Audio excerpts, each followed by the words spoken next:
It's Homebrew, coming at you with a beer review.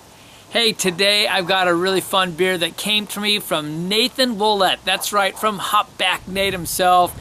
He deposited this one with me while he was visiting, and I'm excited to try it. I've tried one other in this series. This is the Big Ass Barrel series from Rogue. We are going local today, and when they say Big Ass Barrel, they mean it. The barrels were made from white oak off the Oregon coast, and the barrels are 8 feet tall, 6 feet wide, and hold 1,500 gallons of beer. That's a big ass barrel. This is a strong ale. It's gonna really technically be a wheat ale. I'd call it an Imperial wheat. They call this the Big Ass Barrel Strong Wheat Ale. So at 10.5% and 45 IBUs, this one should be a real treat, a fun one to try for sure. We're gonna get this popped open.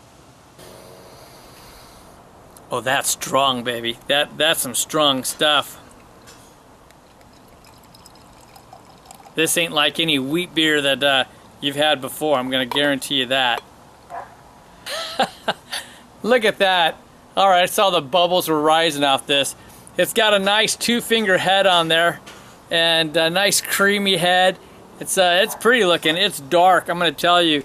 It's a really deep amber with some copper colors in there. That's really interesting. Now, I can tell you that I've had the Big Ass Scotch Ale, and that was a big old beer. Interesting beer. So let's get a nose on the Big Ass Barrel Strong Wheat Ale. Wow, I mean that's some potent beer, I'll tell you. I mean, right away the first thing that hits me is some big caramel, and I can smell the alcohol on this. Caramel with some really strong alcohol scent. I mean, it does smell a little bit more like a strong ale as opposed to wheat for sure. You get some toasted aromas off of that. So I don't know if they toasted the wheat. I get a bit of the oak on that as well. Caramel, really super toasty scent on it. I'd almost say like a hint of toffee. And you do get some of the oak on it, lightly on that, but mostly it's this, you can tell the alcohol's on there. It's like a really rich candy scented beer, like a strong ale. So I'm gonna just jump on in. Here we go, cheers.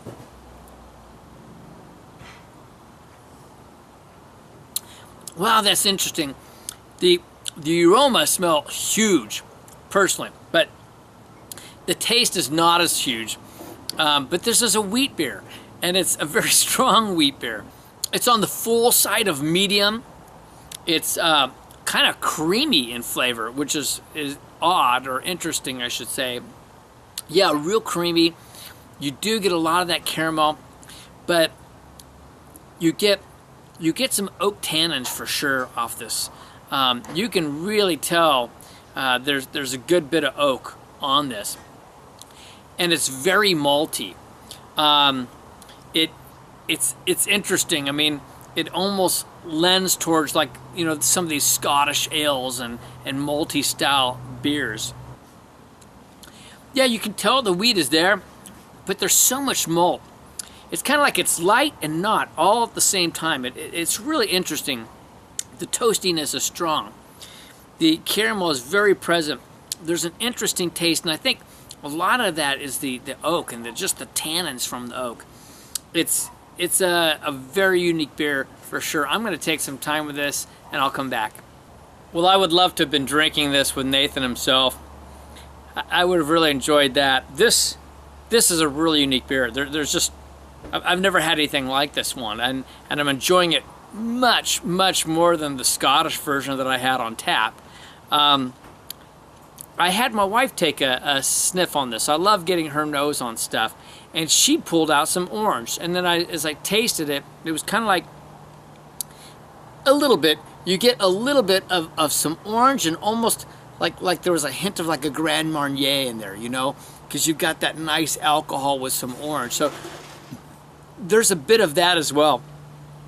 It's It's an interesting beer. I don't know how to categorize it other than say it's an Imperial wheat, you know, leaning into a strong ale. But you definitely get the hop character. I wish I knew what hops were in there. But you definitely get the presence of the hop character, which is required. I mean, it's a big beer. You'd have to put a good amount of hops in there, but I'd love to have known what they put in.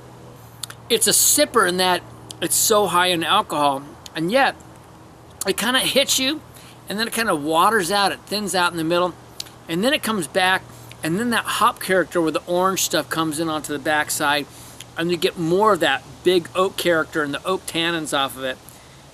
What a unique take. All right, how do you rate a beer like this? We're going to call this an Imperial wheat. Is there such thing as Imperial wheat? Who knows? So if you're going to call it Imperial wheat and rate it that way, well, it's going to rate high because it's the only one I've ever had.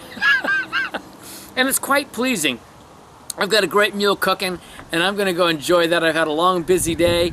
And so I'm going to say, as an Imperial wheat, I'm digging on it. We're going to go 92 because this is a new category. But we'll call it definitely an excellent. Overall, let me think about that. This is a decent beer. I don't know if I'm going to push, I can't really push it super high. You know, I'm going to say it's a really good beer, and I'm going to put it right up there high in the very good category. I'm going to give it an 89. I'm digging on it. All right, well, folks, if you get a chance to try into the Big Ass Barrel series, tell me what you think of it. This one is the strong wheat ale from Rogue out of the Big Ass Barrels, 10 feet high, 6 feet wide, white oak from Oregon, keeping it local. This is Kevin saying, life's too short to drink cheap beer, and I'll see you in the next beer review.